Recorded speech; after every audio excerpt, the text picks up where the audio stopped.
Welcome, ladies and gentlemen, to our virtual Zoom parent panel discussion. My name is Dr. Dan Dentino, and I get to be the host today. This is one of the most important events that we have during new student orientation. It's an opportunity for you to hear from a number of our administrators and ask the questions that you want to ask. So I'm thrilled to be part of this with you all. I want to just a couple ground rules. Number one, please do use the question feature on the Zoom to submit your questions to our chat board. When you submit those questions, I'll read them out loud, and then I will hand off or answer myself to whomever can help to shed light on the questions that you have. So please do, as I said, use that question feature, and we'll go from there. I'm giving people a little bit of time to sign in right now. So I guess a good way for us to start as we're letting people sign in, I'd like to start with a little bit of a prayer. My mom, my adorable mother, gave all of me and my siblings a little book called Uplifting Thoughts for Every Day. And during this time of pandemic, it's been uplifting. So I'm going to share the reflection as we start. In the Father, Son, and Holy Spirit, amen. This reading comes from the Gospel according to Luke. It says, "Seek his kingdom, and these things will be given to you as well." And so it says that think of life as a test. Some think that life is a trial, but why not think of it as an easy test instead? So it is a time for tending to yourself, a time for training for the race, a time for preparation. The prayer is, "Dear Jesus, help me to work, help me to seek your kingdom above all else." We ask the Lord to prosper our conversation today, prosper our efforts to open up safely during this time of virus and anxiety. We ask you to come to us today, be with us this afternoon, help us to answer the questions that we're asked. We ask you to bless everyone with us, bless our new students. We ask all this through Christ our Lord. Amen. Amen. So hopefully we've got people logged in. We have way over 100 folks that are part of the discussion today, so I'm happy that there was such a robust turnout to be part of the Zoom. So initially what I'd like to do is have all of our administrators introduce themselves to you and tell you where they work, what they do, and then we will open it up for questions. I'll start only because I'm already talking. My name is Dan Dentino. I'm the Vice President for Student Affairs and Dean of Students. I've been at Canisius. This is going to be going into my second year, and it's a great privilege for me to be part of this community. Kevin, you want to go next? Hi, everyone. I'm Kevin Smith. I'm the Director of Student Records and Financial Services. I've been with the college 25 years. Pat, you want to go next? Hi, thanks, Dan. I'm Pat Crean. I'm the Director of the Student Health Center, and I have been here for 34 years. Rich. Hello, everybody. My name is Rich Kennedy. I'm an Assistant Director in the Office of Student Life, and I work with our student clubs and organizations, and I do a lot of the campus programming for student events on campus. Chief.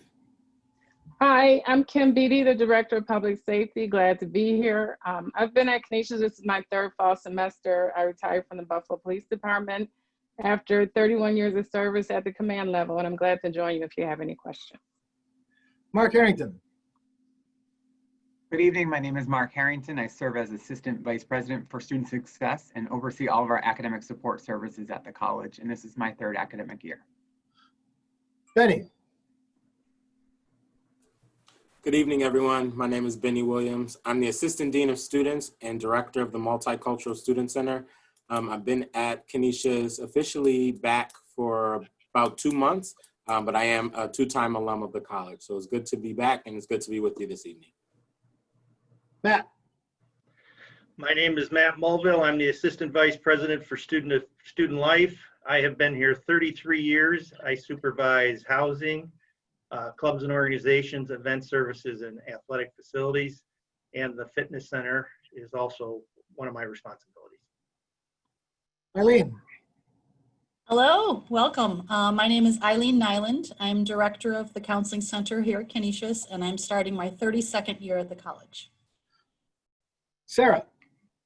Hi, my name is Sarah Morris. I'm the Vice President for Academic Affairs. This is my 25th year at Canisius College, although only my 5th year in administration, and I oversee all of the curriculum aspects of Canisius. So there you have it, folks. We are here to help answer your questions, and I want to remind everybody to please use the Q&A feature in the Zoom link. That'll be the best way to move forward. So you feel free to submit your questions now. We will begin to address them. We're looking forward to spending the next hour with you. I can get the ball rolling though until people submit. I have a question. This is for Matt Melville. How is dining going to work this year? I'm concerned about what's the plan to make sure that we're kind of being mindful of social distancing and density. So there's a new plan for the dining hall, and obviously we've had to reduce the capacity of the dining hall. And there's a bunch of hosts that kind of guide the students around the dining hall, so they are 6 feet. And most of the students that are back right now have been pretty good about it. When you get to the servery, they actually will tell you that you can enter the servery so that we don't have too many students in the servery at one time.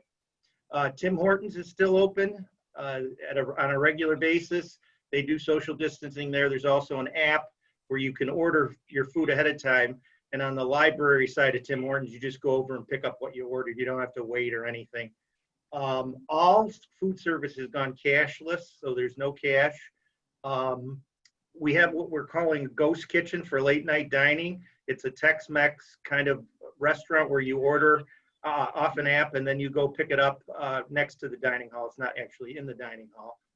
And that's kind of the plan moving forward right now. The one thing they have added is a C-store. It's an electronic C-store where you could go online, order cases of water or Gatorade or cases of things that you might want to order, and then you just go ahead and pick those up too. Great. I have a question that's come in. The question is this: if or when the school goes virtual, how much time do we have to get our student home? Great question. Matt, do you want to address that initially? Sure. If the spring is any indication, it took a little while for everybody, and we actually never really closed. We always had students living here. Some students left very quickly because we were going into spring break. I think it'll take some time. We usually say 48 hours, but that didn't completely work in the spring. So I think we got to work with parents on when they can get back. So that means it'll be a case-by-case basis where we're going to work with the family members to figure out the best and most efficient way if a student decides to go home.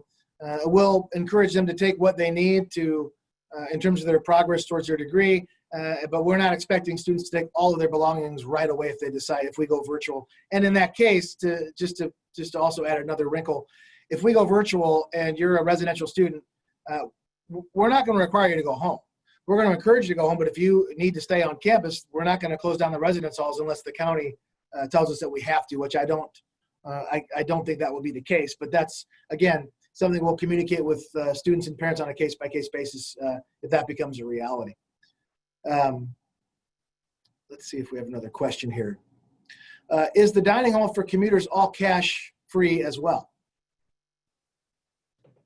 Yes, lunch you can use if you're on a meal plan, you certainly could use Grift Bucks. A lot of commuters get Grift Bucks. That's probably the most efficient way for a commuter to eat on campus. But all the swipes and everything will be done by the student now. You're not going to be handing things to somebody standing at a cash register. It'll work the same way it did last year. Commuters are welcome in the dining hall. And they can do that for dinner. They can do it for lunch, breakfast, whatever they want. A lot of commuters go to Tim Hortons though. We have another question here about the library. Is the library going to be open? Can the students reserve rooms to take tests and quizzes? So yes, the library is going to be open. We do have reduced hours this year for a variety of reasons. The hours are always posted on the library. Right now, I believe that it is Monday to Wednesday from 10 until I think 11:30. Thursday is from 10 until I believe 6. Fridays from 10 until 2. We have very few people that use the libraries on Fridays, but we wanted to have it available for the people that needed to get in to get materials. Saturday is 12 to 6, and Sunday is, I believe, from 12 to 11:30. The hours of the library are matching the college's shuttle so that students would be able to use the library up until the time that it closes and then be able to take the shuttle service to their dorm. There are what used to be group study rooms that are now going to be individual study rooms. Those would be places that students would be able to reserve to take quizzes. But I know that we're also working with the Griff Center and with the Center for Online Learning and Innovation to develop other spaces on campus for students that have face-to-face classes, and then a class that is remote, and then a class that's face-to-face. So we will have a variety of spaces available for students to use that need access to quiet spaces to continue their coursework, particularly if they're commuters. So the next question is involving athletic facilities. It's pretty straightforward. Will the fitness center be open? Pat, would you like to answer this, or you want me to answer it? I'm trying. We got the requirements from New York State. We're working through those right now. We're also working on the app so that students could sign up for times. And hopefully, if we can get everything to align, we're targeting the second week of classes, so like September 15th. Yeah, and the app that Matt is referring to, we have a couple. So we've been meeting, there's been a recovery task force meeting on ways in which we can open up safely. Part of that involved how do we open up athletic facilities. We have a plan in place now when it comes to sanitation of the space, training for the student workers, all those sorts of things. We've also purchased a mobile app that we're working on now to unroll to the students, where they can click on the app, they can sign up for a time to be in the fitness center. We're limiting with social distancing, no more than 14 students in there at a time. A student can sign up for a 1-hour block, and in between each hour-long block, we're going to clean for 15 minutes to be as safe as possible. Once that mobile app is ready to go, that's when we're targeting the opening of the fitness center, as Matt said, the middle of September. But we're not going to open it until that mobile app is up and ready to go, so we can have a device that allows us to fairly open it to folks to sign up for a time slot, and so we can do contact tracing in the event that someone needs to be put into isolation or quarantine. So that's all part of the process right now. The next question I'm getting is there a metric you are using to determine an unacceptable level of COVID cases that would result in shutting down in-person classes? For example, 10 cases, 50 cases, 100 cases. Great question. A number of us could weigh in on that. Sarah, do you want to start, or Pat, would you like to start? I certainly cede to Pat. I will say that we are looking at having different metrics that would be used to go to remote education versus shutting down the campus overall. We certainly found out was it May or June that we did surveys of all of our students as well as our faculty, and found out that for many students, it was extremely hard to learn at home. And so we're still looking at where the exact metric would be. We have not put out a specific number because guidelines have been varying in terms of what's being recommended by the Association of College Health, the Association of College Health Administrators. Is that what it is, Pat? The ACHA? We've also been reading, seeing what CDC is saying. We've been meeting since April, and the guidelines have changed. At least now it's probably every 2 weeks, not any more often than that. And so we're trying to watch that, and we're really trying to think about what is realistic in terms of keeping the risk low, looking at what's happening in our local community, thinking about what's happening on campus, thinking what's happening within remote students versus on-campus students. And we're going to be monitoring it the entire time and looking for anything that suggests we should go remote, either short-term, like for 2 weeks to have a pause, or longer term. Yeah, this is something we talk about every week. We meet every week to discuss this. So it's hard to give like a gilt edge. If we have 10 cases, so we're playing it, we have to be flexible in terms of how we respond to students that may need to go into isolation quarantine or go home. And that's going to impact everybody on campus. So I don't, Pat, do you want to add to that at all? The only thing that I could add is that the Student Health Center will be working collaboratively with the Erie County Health Department every step of the way through this process. So as we begin to identify students that are a confirmed COVID-19 case, we will be working with them and seeking their guidance each step of the way. So they will help drive some of our decisions as well. Yeah, and just so that folks know, we have enough quarantine and isolation space. We have between 50 and 70 spaces we can use if the need arises to quarantine a student for observation. So it's not a question of space, it's a question of capacity with our health center and things of that nature. One of the questions that just popped up was, why isn't the college testing students for COVID prior to coming to school like other colleges? I'll say something to that. We talked about that quite a bit, and really a number of colleges are taking the same approach that we are.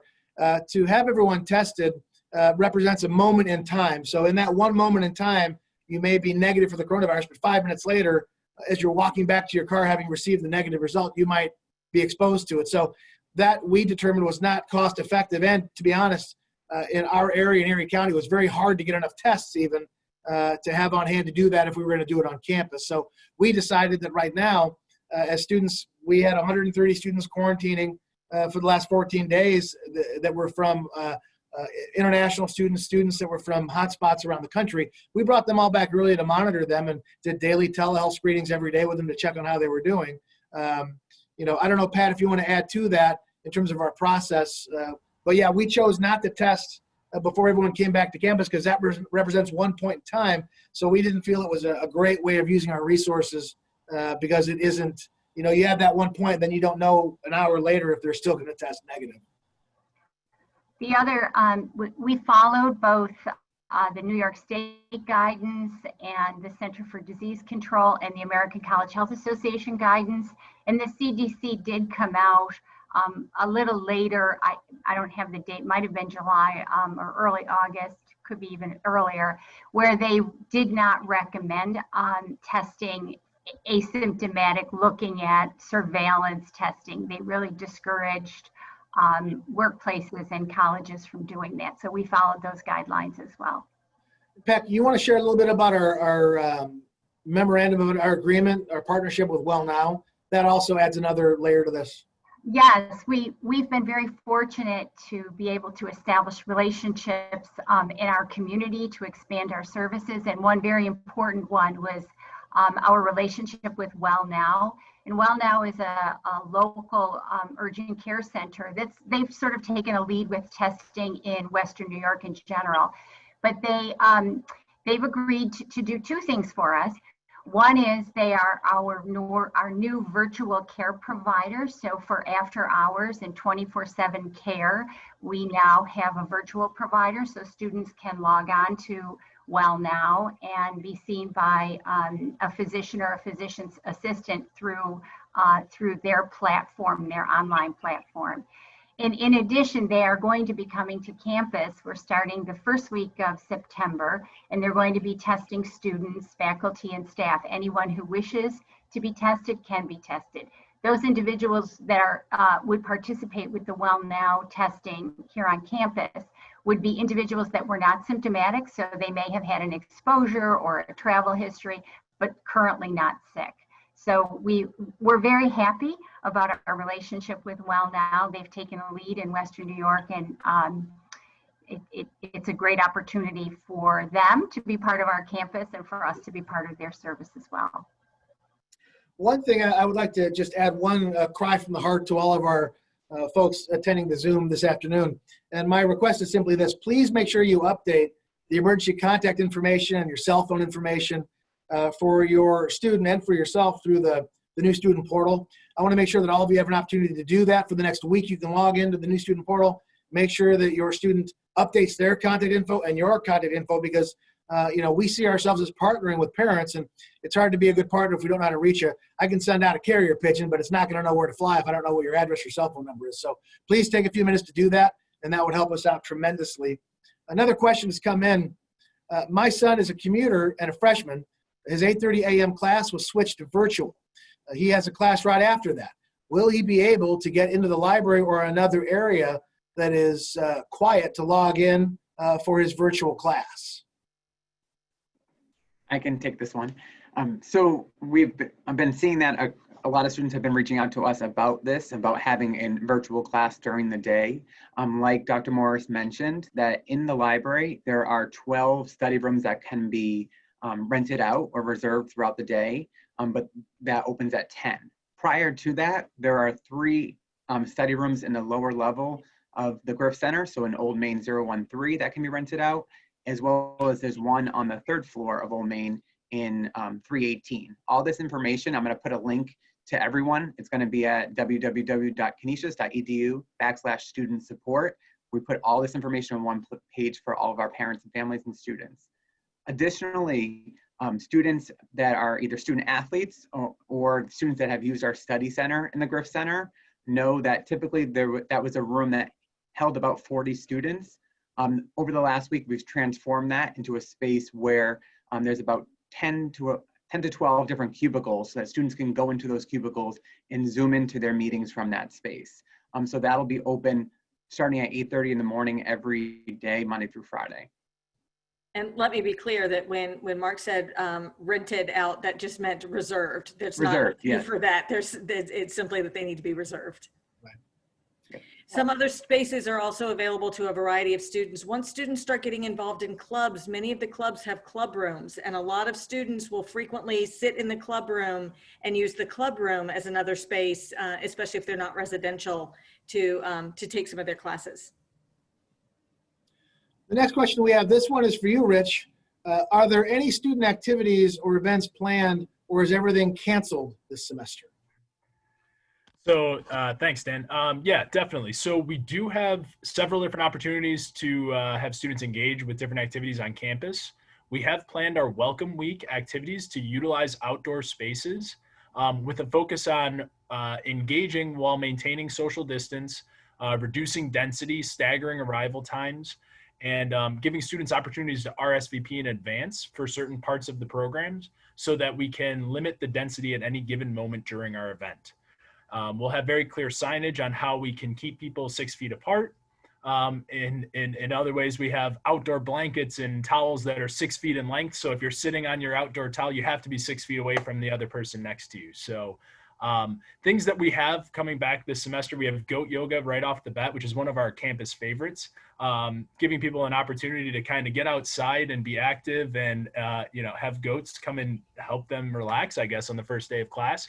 But we also will have outdoor movie nights. We'll have trivia nights. We have food trucks coming on campus as well with prepackaged portions so that no one will be touching their food or anything like that. So we do have a great first week starting off for our Welcome Week. Following that, we are going to have some additional series that start up. We're going to have some fitness programming across our campus utilizing maybe the field space or our Kessler Athletic Center outdoor facility. We'll have a bar class and a dance class as well, Zumba style. Things that are going to keep people active and utilizing the outdoors while the weather is still nice. I will say that our clubs and organizations are going to be active this semester, with many of them utilizing virtual opportunities to put on some of their programs. If there's one thing I can say about our student leaders, they are creative, right? And they will rise to the challenge in ways that we have no idea necessarily yet of exactly how they are going to program. One of the primary examples that we did last semester was our little theater that did a table read of their performance of Rabbit Hole, which was one of their performances that they were planning to do for that spring semester. And the performance got over 1,000 views, and in the first day. I mean, it was really like a really well done performance, well received by students, alumni, family members. So there are many opportunities for our students to engage even virtually. And so as the semester begins to, kind of roll out here, as the weather starts to change, we'll have some more initiatives that'll happen in person, but also with a focus on virtual programming as well. Would anyone like to add to that? Benny, would you like to add to that at all? Is there anything else somebody wants to add? I'll just add that from my area, we'll be doing a lot of mix of programming. So there'll be in-person and virtual opportunities to allow students, whether they're at home or can't get to different things, the most opportunity to be engaged with our co-curricular activities. Dan, can I answer another question that's in the Q&A, which is the orchestra and the choir, because I think that fits along with some of these as well. And the question is whether the orchestra and choir will still meet the chorus. So they will still meet, but they will not be practicing together. So the practices are going to be done remotely. There's a lot of concern about anything, and the way that I'm describing it is anything with exhaled air, where especially where it's being pushed out, singing has resulted in some of the super spreader events. And so we really, really want to be very, very careful about that. So I've been working with the Fine Arts Department, and they have some great plans to be doing things virtually for that. But in addition to that, there's a course that goes along with with most of the musical ensembles. Those are actually going to be meeting in person so that they can be hearing the things that the instructor, the director wants them to hear. They'll be watching videos. They'll have a chance to actually be socially distanced, but in the same room, and they'll be using Montante, our cultural center, for most of their get-togethers to make sure that they do have time to get together, but they will not be singing or exhaling large quantities of air together in a way that would be less than safe. The next question we have is for Chief Beatty. Chief, how many campus security officers are on duty at any one given time? Hi, we typically have 3 to 4 officers on duty per shift. We work a 24-hour cycle. And if we have special events, of course, we have more officers on campus. And those events could be from outside or on campus. But keep in mind, since we have a great relationship with the Buffalo Police Department, they do assist us in patrolling the area. So we have enough. Okay, this next question also is for you, Kim. You're doing such a fabulous job. The questions keep rolling in for you. Would you mind, please, let's see here, hold on, it just popped up. Would you mind, please, speaking about campus security? COVID notwithstanding, times are tense right now, and I'd like to know what is being done to keep the campus secure. Thanks. What is done to keep the campus secure regarding COVID? COVID notwithstanding, I think this is in reference to both the pandemic, but also with the election coming up, and that's supercharged on both ends of the spectrum. This has been a campus-wide discussion from all the vice presidents. This is something the president has brought up at all of our senior leadership team meetings, and certainly my staff, the folks that you see on the Zoom, we've been talking about this as well. So I think, Kim, from your perspective, I think we do the best that we can. We have good training for our officers. They're all qualified, and they're all aware of sort of what's going on. And one of your main goals is to make sure that our public safety officers are part of our community, not above and separate from it. That makes a big difference, right? Absolutely, and our officers are committed. We want to make sure that we have a good relationship with our students, staff, and faculty, and also the visitors that come on our campus. So we work well with our community, and we're just going to because we are essential employees also, we're there all the time, 24 hours a day, and we want to make sure everybody's comfortable and safe and that we have an open relationship with the people that we serve.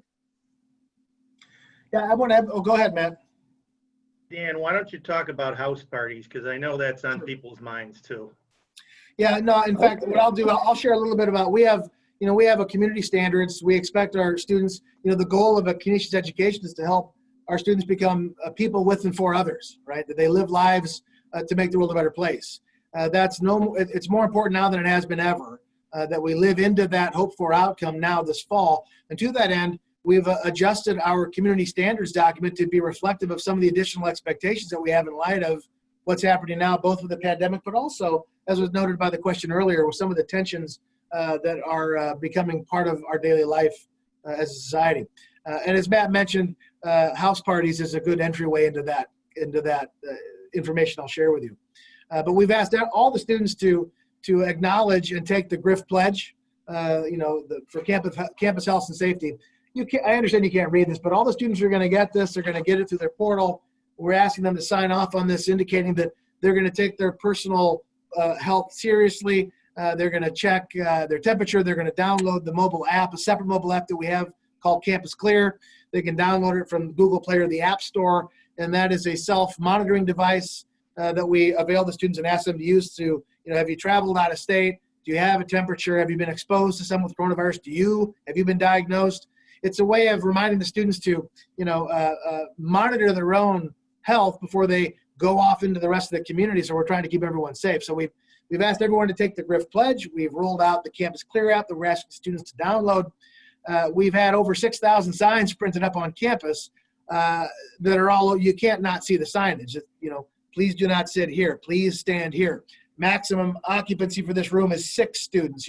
We've been very deliberate about that. And so go in this door, go up these stairs, go down these stairs, go out that door. You can't avoid it. And so we're asking students to take some ownership.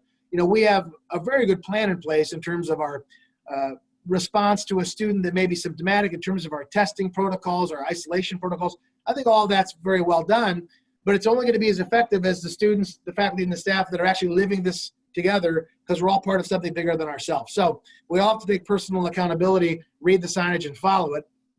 We're asking all students, faculty, and staff to wear a mask when they're indoors, walking around campus, and they can't be socially distant.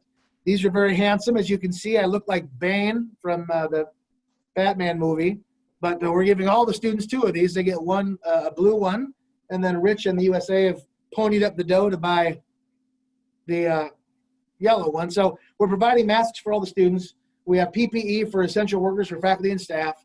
We're asking students to wear masks, be socially distant, to follow the guidelines and the signage all across campus. We're not permitting non-Canisius student visitors in the residence halls, no overnight guests. We're going to be monitoring that very carefully. There'll be limits to the number of people that are allowed in any room for any event. We're going to be capping attendance at certain events based on New York State guidelines. We're going to be monitoring that very carefully as well. And as Matt said, house parties, these policies apply both on and off campus. So, and I talked to a number of students earlier today, if you choose to go off campus and go to a big house party, our public safety office, along with Buffalo Police, we've met earlier this summer to talk about all this. We're going to be very straightforward and fairly strict about it. If you host a party off campus, if you go to a party off campus and the Buffalo Police or our public safety come, very likely you'll be suspended for the semester. You may or may not be able to finish your coursework online. That's going to be done on a case-by-case basis based on the severity of the situation. I want to emphasize that very clearly to our dear students that this semester, now more than ever, we all have to be men and women with and for others. We're part of something bigger than ourselves, and the only way we're going to be successful, if you look at what happened at Notre Dame, if you look at what happened at University of North Carolina, if you look at what happened at the University of Georgia, most of the outbreaks on those campuses can be traced directly back to big house parties. And so I want to make sure that those are teachable moments for our own students, and I want to emphasize that to the family members, those who support the students that are with us. Hopefully you'll help us to emphasize that with those whom you are entrusting to our care. We'll do the best that we can to help them become the people that God intends for them to become. We want to do that in person, but that's going to depend on how responsible each one of us is when it comes to our own decisions and actions on and off campus. So these are some of the things I'm going to hit with our students and talk about it with them directly, tomorrow, Thursday, Friday, a number of different venues. So those are some of the adjustments to our community standards document that all the students are going to get a copy of, and they're going to be accountable to know, because contrary to popular belief, ignorance is not bliss. So we're gonna try to communicate as effectively as possible what our expectations are. And we're gonna ask all the students to take that very seriously. And I wanted to add, this Chief Beatty, I wanted to add that the City of Buffalo will start out this weekend working in detail around our campus area to deter house parties, but also to keep student safety in mind. But in the meantime, we do want to add that there will be monetary fines associated with those house parties for the people that live there and possibly the people that go to those locations to gather. I just wanted to add that. Up to $1,500. Yeah. Yeah, and what we're doing is this is not out of the ordinary. If you're following higher education at all, this is pretty standard. Syracuse just dismissed like 24 students for being at a house party. So, we're taking similar measures. I think we're in a good spot at Canisius for a number of reasons. I think we have a tremendous student body. We have great faculty and staff. And most of our students come from, Western New York, and the incidence of infection is very low in our state right now. So I think we have a real good opportunity here to be successful, but we all have to be in this together and be sharing the same songbook, so to speak, but we won't be singing because, as Dr. Morris noted, that's a heavy spider event to sing. So we won't sing, we'll lip sync together. I have another question just came in. Will resident students from the Western New York area be able to seek medical care from their own primary care doctor if needed, or must they use Well Now? And what about sports clubs, in particular volleyball? Just real quick, of course, if you're from Western New York, we encourage you to use your primary care physician. You do not have to use Well Now. We provide that as a service for students who maybe don't have a primary care physician or for them out of state. So we'll encourage all students, if they're from Western New York and you've got a doctor you're comfortable with, by all means, please, yes, use the doctor you're comfortable with. Pat, do you want to add to that at all?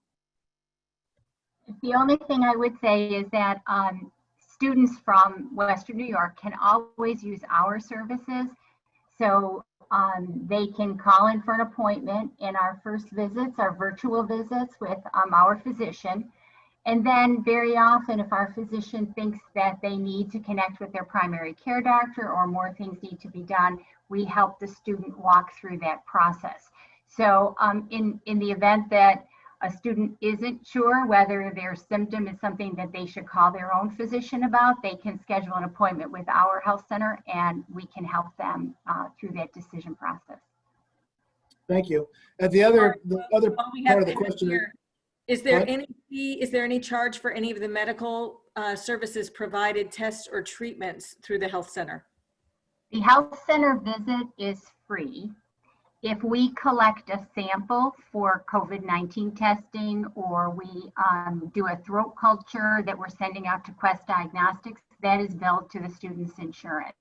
So off-campus services that we utilize to support our operation, those are billed to the student's insurance. What we do here in the clinic, there is no charge for.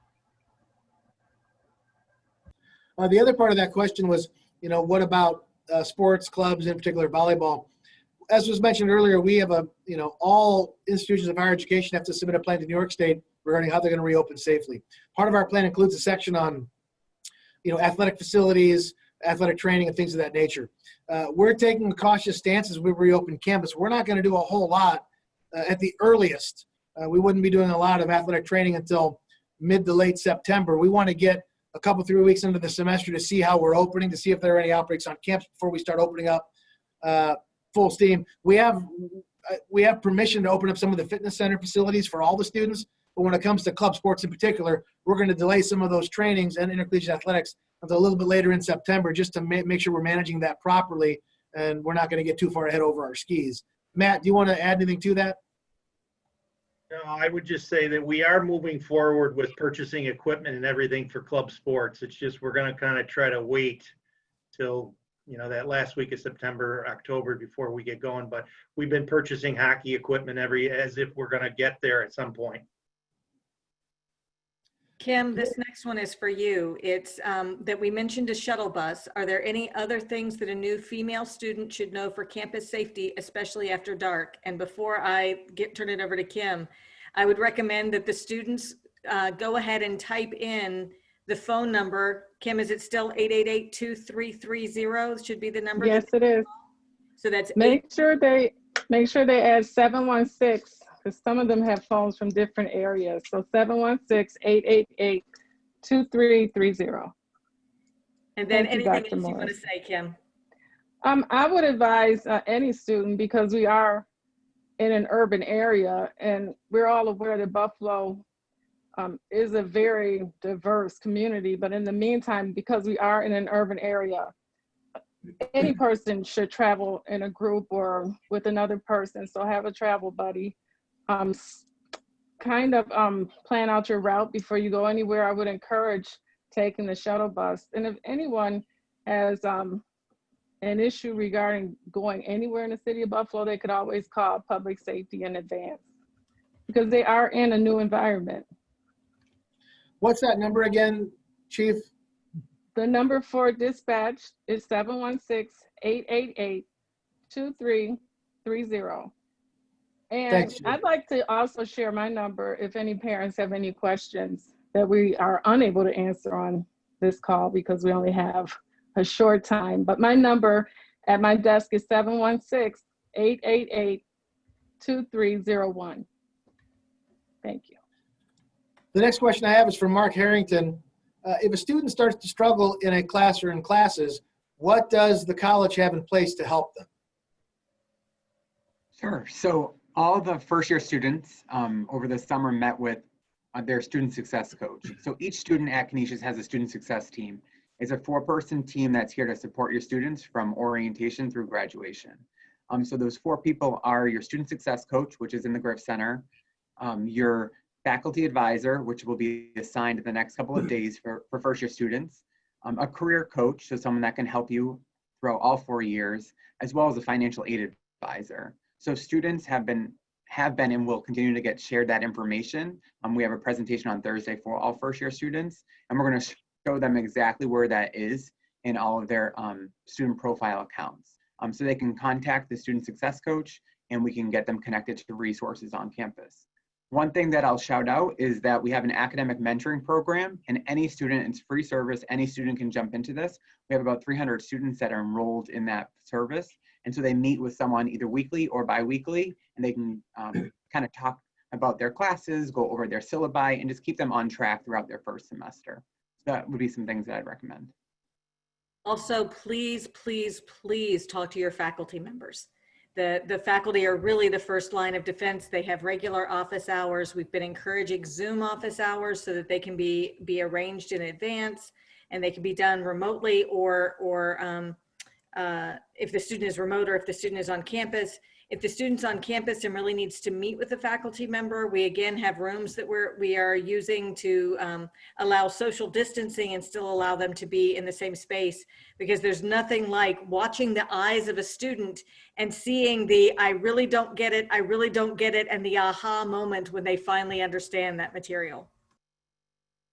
In our team in the Griff Center for Student Success, we work closely with the faculty. So just so that everyone's aware, faculty, if there are concerns on their end, they can submit student concerns to us, and we will bring the student in and talk through them with them about kind of services and connect them to resources. So that group of us administrators across campus meet weekly just to review concerns and make sure the students are connected. That's a really important point too, just so that the folks in the Zoom understand. The Care for the Whole Person committee meets every week and goes by name over every student. If there's a student that someone's concerned about and they're part of the list, we go through and talk about how can we meet the needs of this particular student, why are they struggling. And I want to emphasize something, we are concerned about the physical well-being, of course, of our students. That's why we're drawing a hard line when it comes to conduct and behavior, making smart decisions to stay safe, to stay on campus.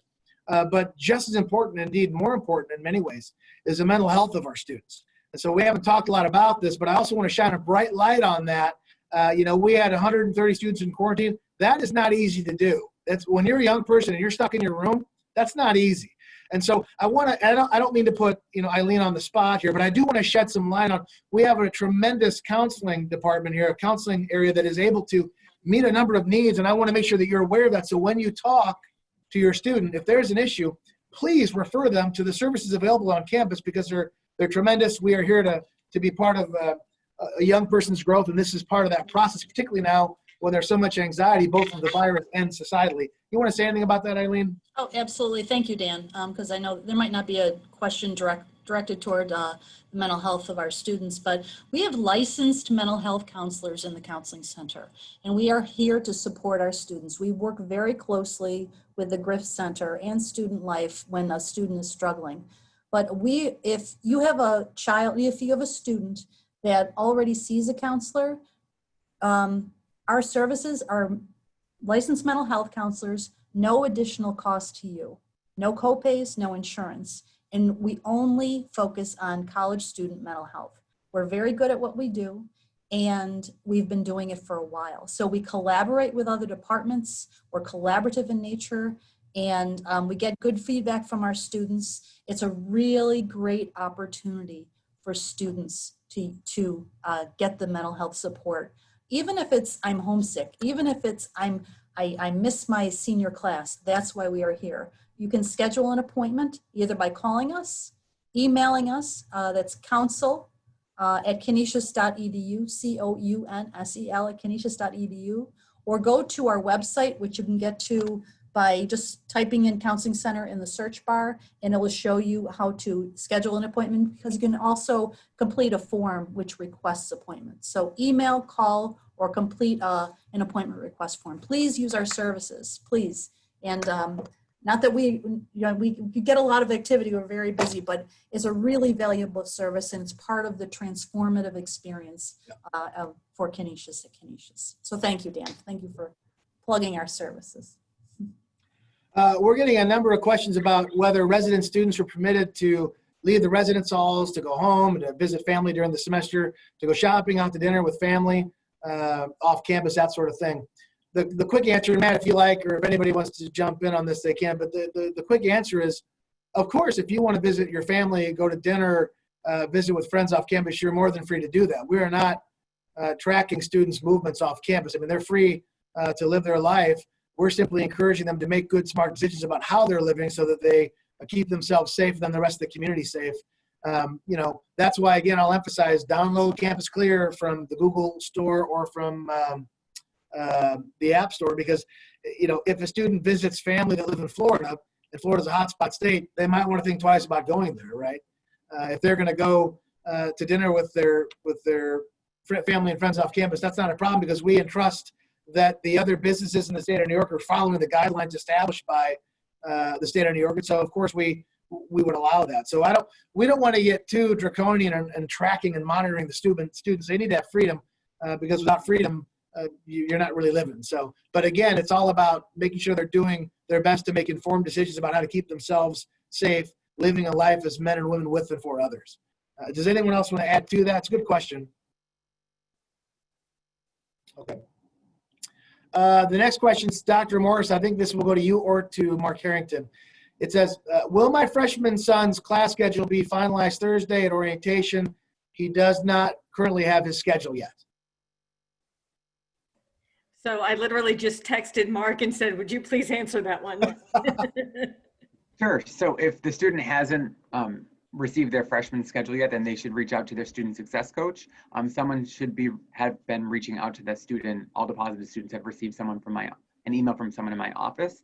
So feel free. I'll find it in the chat, whoever that is, and I'll try to reach out to you too. But at this point, if all freshmen should have their freshman schedules for the fall, they should be registered for their classes, and they should be able to look at that information in their student profile. While we have the academic side, there's another question in here about a daughter signed up for an in-person class and received an email today that one of her Monday, Wednesday, Friday classes will meet in person on Monday and Wednesday. Will Friday be remote, and when will schedules be set?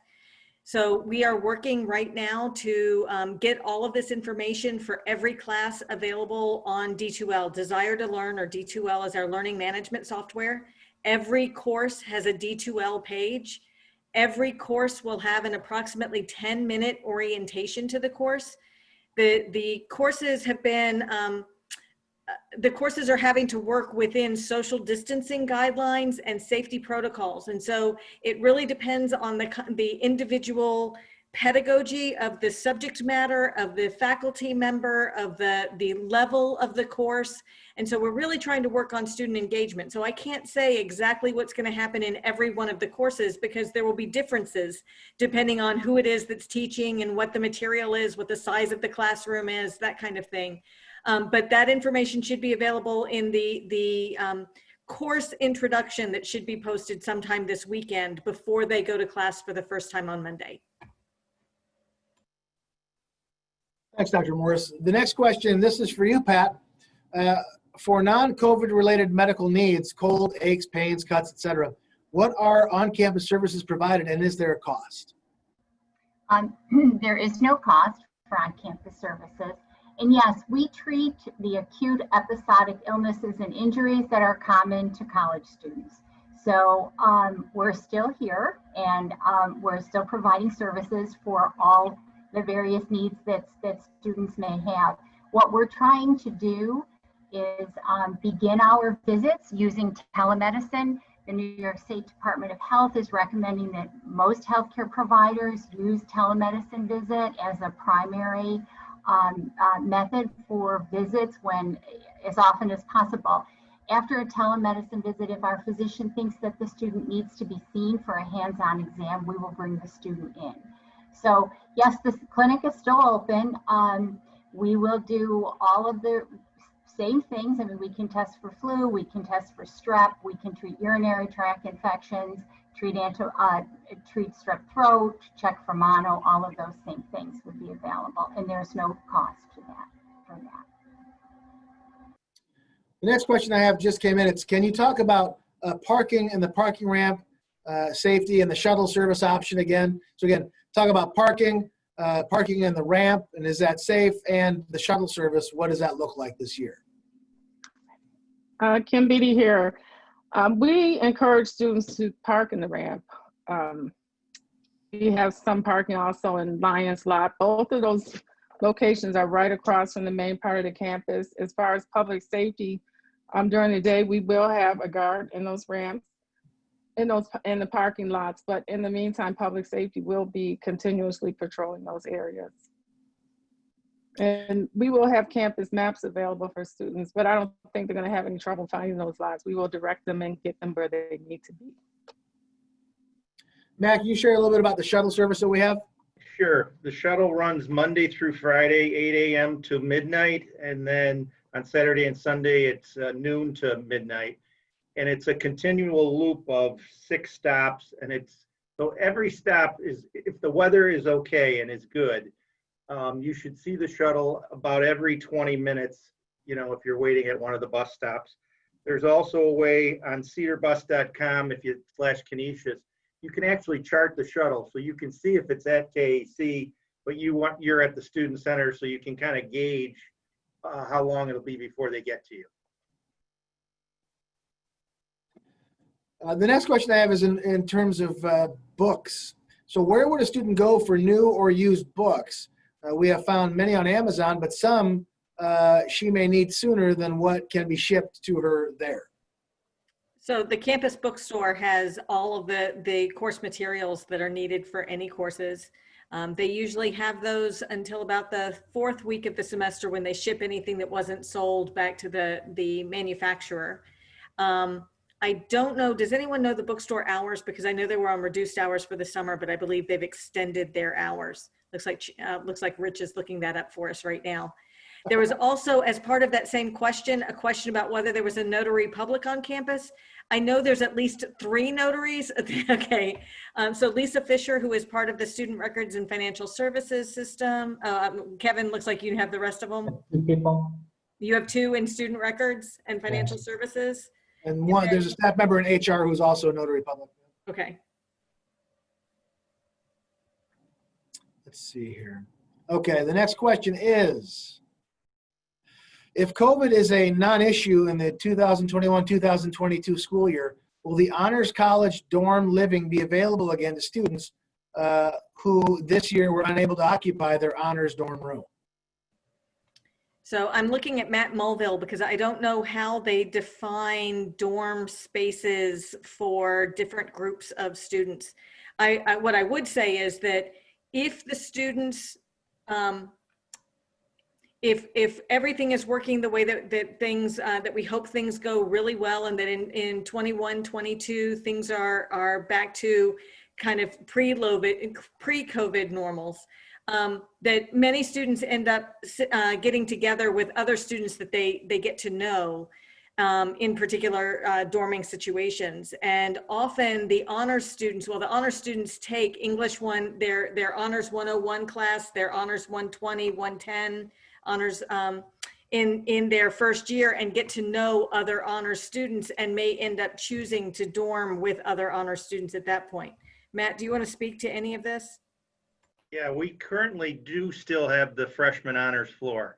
So that floor is still meeting and still living together. And there is some space on that floor if anybody's interested in joining the honors program on the honors floor. But there's no intention to get rid of that honors floor. It's one of the most successful living learning communities we have. So, yeah, I would think we will continue with that. Yeah. The next question, Matt, probably you can help answer this one as well.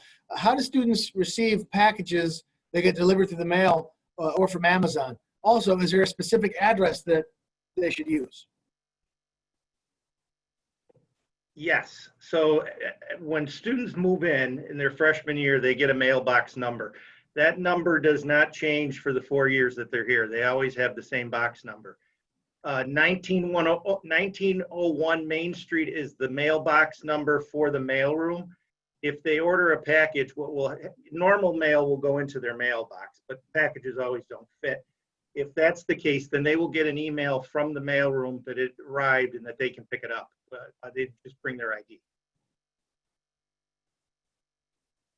Okay, well, listen, ladies and gentlemen, we are nearing the end of our time.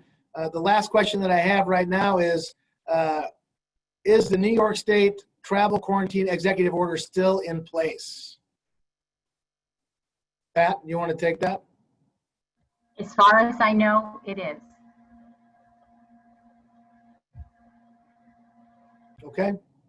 Well, listen, I want to thank everybody for taking time, both the administrators on the panel and also those of you joining us through the interwebs. I hope you found this helpful. I know this is being recorded, so you can access this again later, I think on our website.